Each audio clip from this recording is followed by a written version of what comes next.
Karena orangnya mau digencet, mau diomelin, diomel juga, ya nggak ada perubahan kalau fasilitasnya belum diperbaiki, gitu kan ya. Terus kenyamanan kerja rendah, budaya perusahaan juga sama ya. Ini culture ini penting ya. Ya, kalau saya lebih cenderung culture dulu dibangun ya. Kalau caritas itu kan artinya dalam bahasa Indonesia, Bu, Suster? Artinya, nah, sekarang kita harus bisa menurunkan, mengkesket. Kalau teman-teman lihat visi misi atau mission value saya di kantor, diketawain, Pak, misi apa ini Bapak mau buat kayak begini? Kayak nggak familiar kok. Biasanya kalau di rumah sakit apa? Nilai-nilai rumah sakit apa? Satu, kasih. Yang kedua, diturunkan. Komunikasi. Nah itu umum ya. Nilai-nilai yang umum dan nilai-nilai yang biasanya ada di perusahaan. Kalau di perusahaan saya nggak begitu. Nilainya aneh. Orang banyak ngetawain, tapi saya bilang saya hidup dari nilai-nilai seperti ini. Apa coba? Apa ini? Cepat, berkualitas, akurat.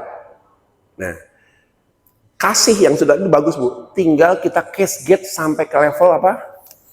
Kalau nilai tidak dijabarkan sampai ke level paling bawah, yaitu behavior, orang nggak connecting harus bagaimana saya mengasihi. Misal contoh yang pertama, Bu, komunikasi ya.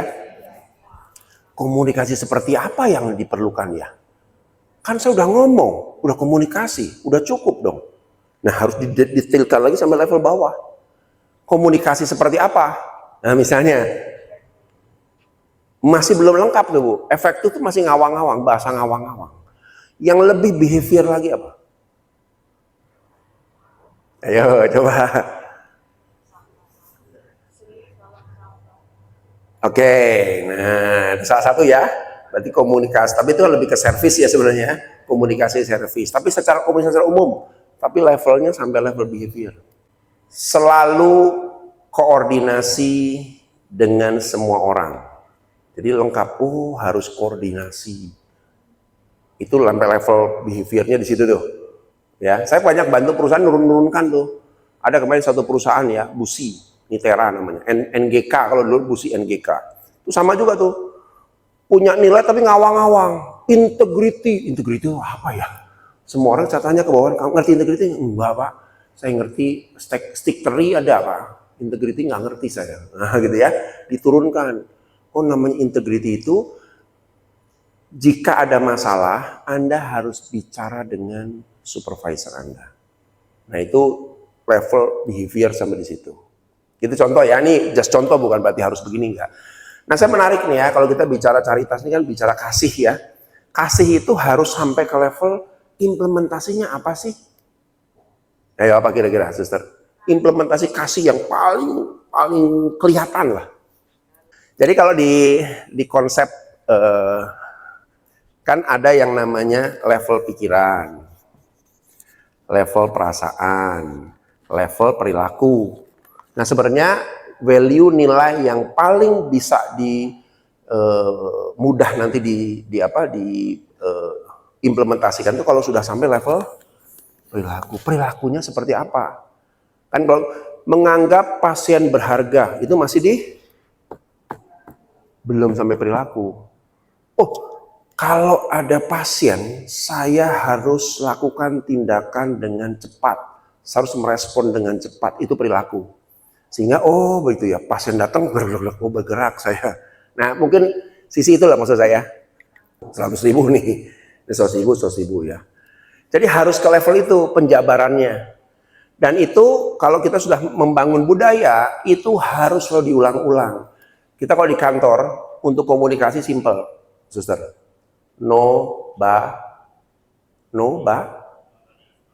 Bukan nobody, no baper Pak. No baper ya. Udah simple aja. Nggak boleh baper ya. Ditegur sama Bu Made yang keras, ingatkan dia apa? Ingat ya, no baper. Itu menjadi prinsip nilai kita. Nah, ini contoh bagus tuh. Harus sampai ke level itulah. Orang baru paham, ngerti, mereka harus berperilaku. Kalau cuman komunikasi yang efektif, gimana ya? Efektif itu gimana sih? Bu, efektif gimana? Oh mungkin ngomongnya harus jelas. Oh gitu ya. Mas Eko efektif gimana sih? Oh mungkin ngomongnya harus kenceng. Mbak Tri, komunikasi efektif gimana?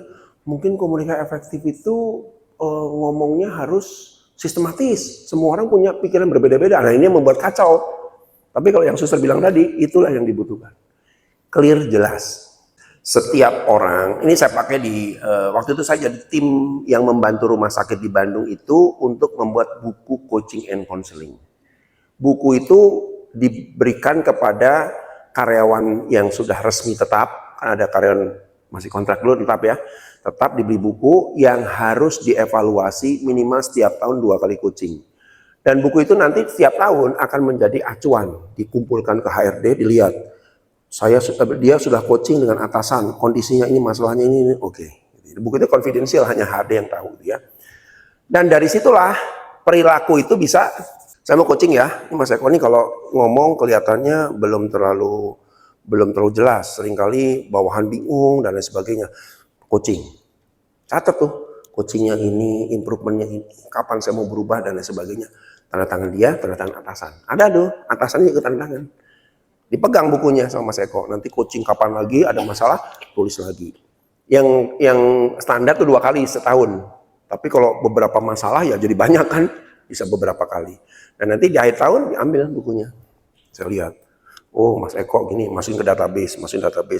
Jadi terlihatlah apakah benar implementasi budaya itu sudah dimasukkan ke dalam proses coaching atau enggak, sehingga orang bisa berubah perilakunya sesuai dengan nilai-nilai yang kita punya. Tanpa itu nggak bisa, suster. Pengalaman saya semua hanya bergerak berdasarkan pemikirannya masing-masing. Saya setuju, yang namanya psikotes itu kan ada berapa macam yang kita ukur ya.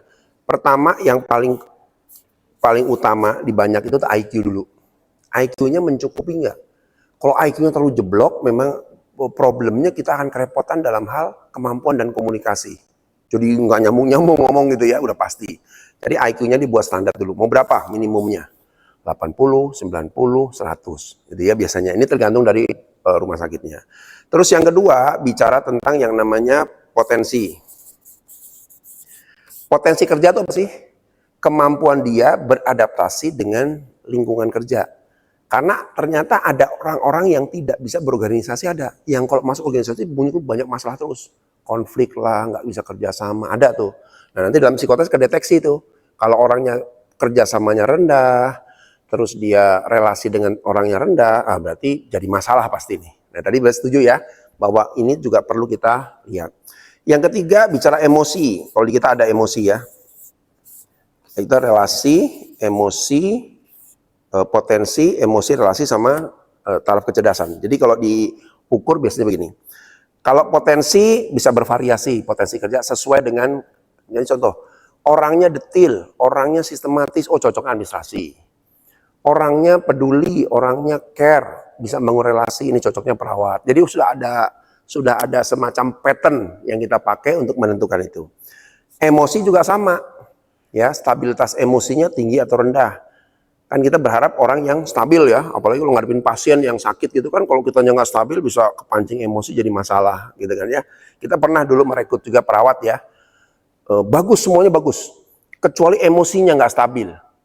Tapi karena rumah sakit bilang, yaudah masukin aja, kita masukin. Tapi kita wanti-wanti, Pak, ini hati-hati loh, ini muncul potensi dia nggak stabil. 3 bulan kemudian benar kita diberitahu, Pak bener Pak, ternyata orang ini ribut sama pasien. Waduh, saya bilang, berarti benar kan bahwa stabilitas emosi itu menjadi sangat penting, khususnya di bidang-bidang yang kita berhadapan dengan manusia. Berarti ini harus benar juga. Relasi juga sama yang tadi ya. Ada orang yang cenderung tidak suka berelasi, mungkin bidangnya jangan di front line, gitu ya. Bidangnya apa? IT, laundry, nah itu boleh tuh. Ya, yang begitu-begitulah, yang pokoknya kerja tuh ya dengan sendiri.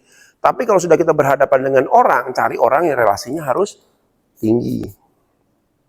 Gitu kira-kira. Jadi kalau tadi suster katakan, betul nggak ya kita ngelihat kepribadian? Kalau saya pribadi setuju. Karena kepribadian adalah kunci bagaimana kita mengendalikan perilaku seseorang.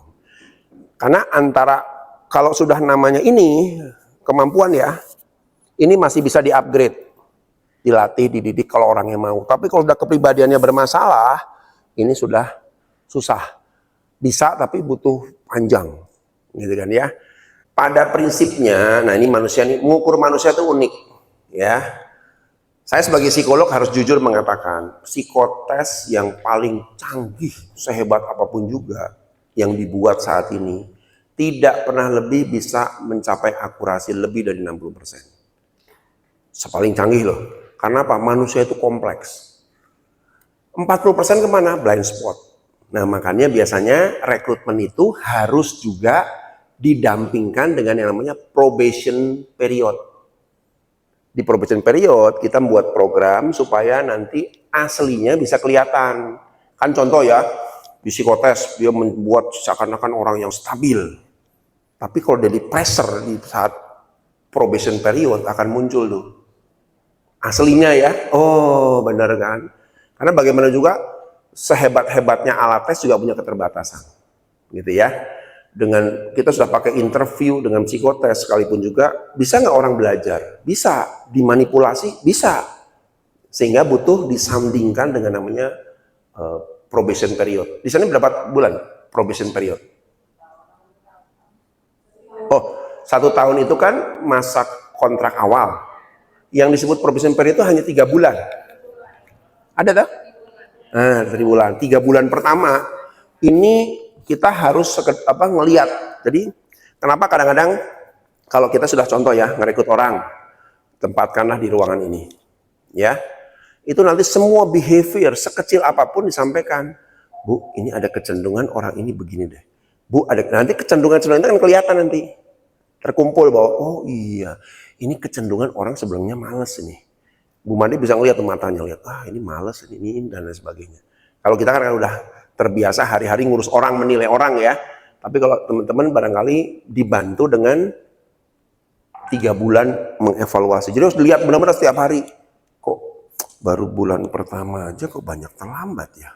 Nah ini udah indikasi nih. Coba lihat bulan kedua. Ya benar tambah terlambat, suka hilang lagi. Nah kalau udah poin-poin bermasalahnya banyak, apa yang dilakukan 3 bulan kemudian? Saat 3 bulan. Cut. Segera, sebelum jadi panjang. Nah kepekaan di situ, yang saya sering bilang, kita harus peka, atasan harus peka ngelihat. Pak, ada baru aja advice sama kita. Pak Andre, ini kemarin Bapak tes ya di kantor Bapak, iya. Gini-gini Pak, tapi saya lihat gini. Oke, udah banyak nih masalahnya. Cut, saya bilang. Jadi cut sama mereka patuh ya. Gimana Pak, bagusnya dilanjutin atau dia? Saya sarankan cut, ini behaviornya udah bermasalah. Nah kadang-kadang mereka juga minta advice ke kita.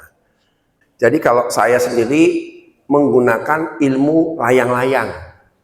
Apa layang-layang gimana supaya terbang? Supaya terbang, tarik ulur. Nah ini Bu Made juga tekniknya nanti bisa belajar di Bu Made ya. Tarik ulur. Kalau sudah yang namanya prinsip itu artinya sesuatu yang penting, konsumen ya, klien dan sebagainya, tidak ada toleransi. Telepon 3 kali nggak diangkat, kena tegur. Laporan salah tulis, pernah ada laporan salah tulis Pak, nama sama jabatannya beda, kita dimarahin sama. Nah itu kan akhirnya kita ketat. Pokoknya konsumen is number 1, tidak boleh salah, harus perfect. Nah kalau yang begitu nggak ada ampun, pasti kita marahin. Tapi kalau yang lain karena nggak denger, karena guyon segala macam, kita tensionnya lebih rendah, ya. Tapi kalau yang lain lagi ya sudah, kita bergaul seperti biasa. Jadi kalau orang terlalu dikerasin terus apa terjadi? Kuncungin terus, marahin, apa yang terjadi? Jadi keras atau kabur ya, udah keluar aja, pusing di sini. Tapi kalau terlalu lembek, ya kalau terlalu lembek gimana? Ngelunjak. Makanya tarik ulur, kapan ditarik, kapan diulur, tarik ulur dan sebagainya. Mungkin saran saya begitu. Kita di kantor juga keras, tapi kita juga ada rutinitas, kadang-kadang seminggu sekali makan bareng, gitu kan ya. Ya yuk makan bareng yuk, ngobrol sana sini, bercanda dan sebagainya. Supaya apa? Supaya suasananya nggak tegang terus. Ya saya turun ke lapangan, deketin anak-anak, nanya, gimana? Udah selesai belum? Ini udah selesai belum? Apa masalahnya? Nanti guyon dan lain sebagainya. Tapi kalau sudah klien, sudah konsumen, tidak ada ampun. Dan mereka mulai sadar lama-lama, kalau sudah urusan klien harus kenceng. beresin laporan, beresin ini tuh kan. Tapi sisanya boleh santai, ya. Kadang-kadang Pak ngantuk, mau tidur siang dulu ya, sudah tidur dulu. Ya tidur. Yang lain lagi kerja dia tidur tergeletak begitu. Tapi saya bilang pakai bel ya 20 menit ya, jangan kebablasan ya sampai sore nanti. Dan semua udah jadi budaya yang buat apa ya? Santai tapi serius. Ketat tapi longgar. Nah, itu membuat mereka nyaman. Ya, betul. Ya, kita juga biasanya gini. Kalau negor yang bersifat umum, kita ada grup ya, grup WA ya. Umumnya keras tuh. Tapi kalau negor yang rada kenceng lagi, secara personal. Kadang-kadang ngaturnya gitu juga ya, kan nggak enak ya.